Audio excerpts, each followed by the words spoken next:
When Tupac dies, what is it like on the label then when you realize that we are all mortals and people are really dying out here? Yeah. What was Biggie's energy like? What was Faith's energy like? What was Diddy's energy like? Crazy. It was actually low.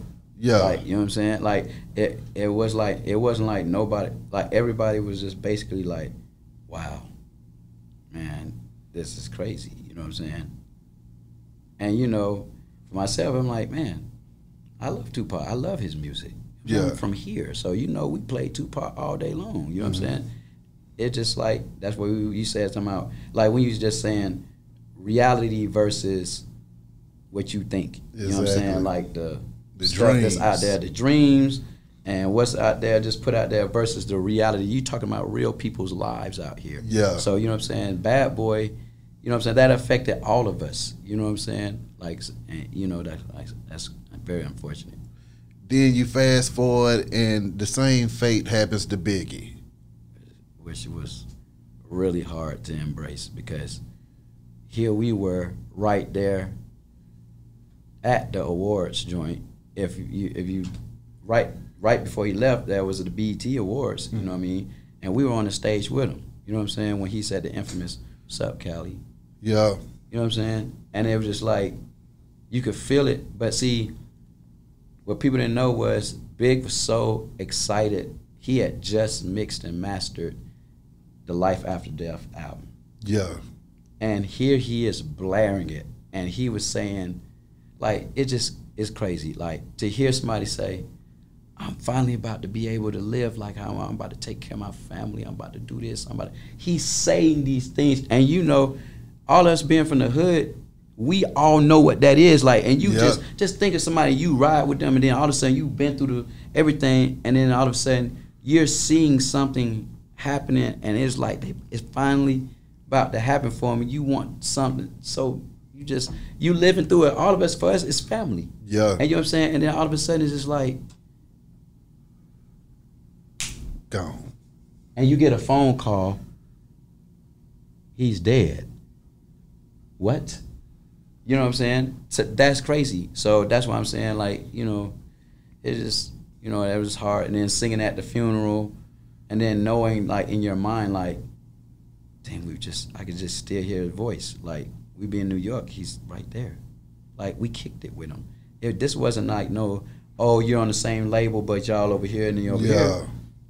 This was like, when we come to New York, we be in the car with them. If Big had, like, promo, Faith be in one truck, Big be in the other truck, two of us be over here, two of us be over there. Yeah. We riding with them, talking, you with them. Yeah. Good, bad, and ugly, all the stuff. We used to wrestle with, you know what I'm saying? Like, everything. You know, we used to make it East Coast versus the ATL, you know what I'm saying? They used to pick on them because we used to wear the Air Force Ones back then versus they Tim. Yeah. Oh, my God. So when you think of all that stuff, and it's just like, now you at the funeral, and you're like, man, get up.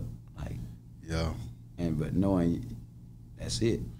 How did that impact you though, Slim? Seeing all of that stuff up close and personal, and then being in the middle of it, even though you wasn't busting no guns and starting nothing with nobody, you was in your own lane, but you was still had a courtside seat to all of this stuff. Not to mention that Cupid was out. He's Hypnotized is #1 with a bullet. Cupid was #2 with a bullet. He's now passed. But his album here is about to come, and we're with #2. That's why Cupid never went #1. You know what I'm saying? But we have to be out here. We got to be out here doing promo, and we're still working through our stuff. We couldn't just sit back home. I still live in Cleveland Avenue. You know what I'm saying? I was still in the hood. I'm still trying to get myself out of there. Yeah. You know, you see what I'm saying? So it's just like, man, you know, what are we gonna do?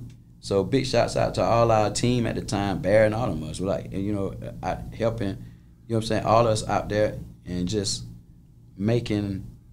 taking lemons and making it into an enterprise. You know what I'm saying? Like, it was just crazy. I'll be missing you when y'all recorded that thing, and then that turned out to be one of the biggest songs ever as well. What was it like recording that song, and then when was the time that you performed it that it just wore you all the way out? Well, when we got together, it was a long time afterwards. Cause Bad Boy had shut down for like 3 months. Because even when we were out there on the road, we still, you know what I mean. But we knew the label was shut down. Yeah. So when we got back together, it was sad because you know what I'm saying. Like we haven't seen it, and you know it's touchy. But then when the music comes on, it's like a family. You know, come together. You know what I'm saying, and we talking about good stuff and then when you hear the music. Now we did it a bunch of ways before we got to the "I'll Be Missing You," but it was just something when you heard that sample, that sting sound like that. Yeah. And then it was crazy. And then where it really hit me was probably at the MTV Music Awards when Sting came and performed. And it was like, wow. You know what I'm saying? For the world to actually, it felt like it was a healing process happening, because when you're going through that ride and people are telling you, you know what I'm saying, they calling you all this stuff, you know what I'm saying, and you know, you seeing two friends, you know what I mean, and then both of them gone, and then you know, and it was just like, and then how the world was shook, and then all of a sudden now here comes this one song, and all of a sudden it was like, it felt like people would start healing, you know what I'm saying? Yeah. And so I wasn't surprised at it being #1 in the world for so many weeks and all this, like, you know what I'm saying? That was amazing, but it was just like a medicine, like it was a healing process, and for me it was